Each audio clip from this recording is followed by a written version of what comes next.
დიახ, საზოგადოების მაღალი ინტერესი არსებობს რა სიტყვის განსაზღვრების გამიდან დაპატიმრებული პოლიტიკოსი ალეკო ელისაშვილის ხდომა 12 საათზე დაიწყება საქალაქო სასამართლოში და ბუნებრივია უფრო მეტი დეტალი გახდება საზოგადოებისთვის ცნობილი. მანამდე კი გეტყვით, რომ სულ ცოტა ხნის წინ საქალაქო სასამართლოში საჩივარი შეიტანეს ალეკო ელისაშვილის ადვოკატებმა მათ გაასაჩივრეს პირველი ინსტანციის სასამართლოს გადაწყვეტილება, რითაც მოსამართლე გიორგი გელაშვილმა ტერორისტად გამოაცხადა პრაქტიკულად ალეკო ელისაშვილი და მას 13 წლიანი სასჯელი შეუფარდა. სააპელაციო სასამართლოში დაიწყება ახლა განხილვა ალეკო ელისაშვილის საქმის. ადვოკატები აცხადებენ, რომ ეს საქმე პოლიტიკურად მოტივირებულია და კვალიფიკაცია მხოლოდ მას შემდეგ შეეცვალა, როდესაც ქართული ოცნების პარლამენტის თავმჯდომარემ ტერაქტის კვალიფიკაცია მიანიჭა სწორედ ალეკო ელისაშვილის საქმეს. დღეს წარვადგენთ სააპელაციო საჩივარს 10 ივლისის განაჩენზე ალეკო ელისაშვილის მუშაობების საქმესთან დაკავშირებით. სააპელაციო ინსტანციაში და შემდგომ ინსტანციებში გვაქვს იმედი, რომ ის არალოგიკური განაჩენი, რომელიც გამოიტანა პირველი ინსტანციის სასამართლომ, გაუქმდება და შეიძლება შეუძლებელია ორი ბოთლი ბენზინით იმ აპოკალიფტური შედეგების გამოწვევა, რის გამოც ოპოზიციონერ პოლიტიკოს ალექსანდრე ელისაშვილს 13 წლიანი პატიმრობა მიესაჯა.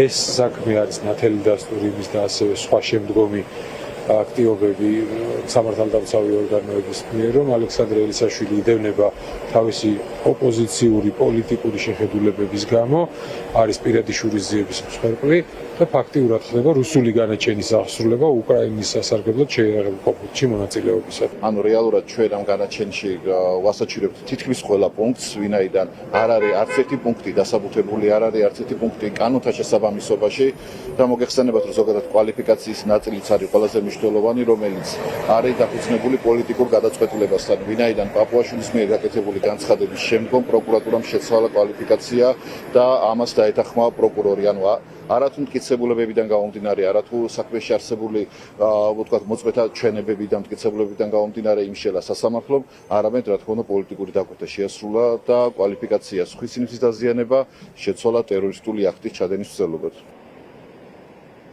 მაშასე ყურადღების ცენტრში ახლა საქალაქო სასამართლო, სადაც 12 საათზე დაიწყება ალეკო ელისაშვილის მეოთხე ბრალდების საქმეზე სასამართლოს ხდომა.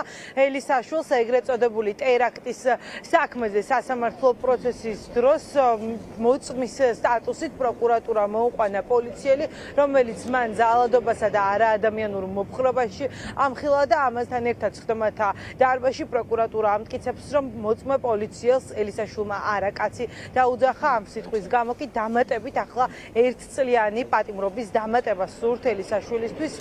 დღეს წინა სასამართლოს ხდომა იქნება, სასამართლოს ხდომის თარიღი ჩაინიშნება მეოთხე ბრალდების საქმესთან დაკავშირებით. ეს ნანუკა ქაჯაია იყო, მადლობა ნანუკა.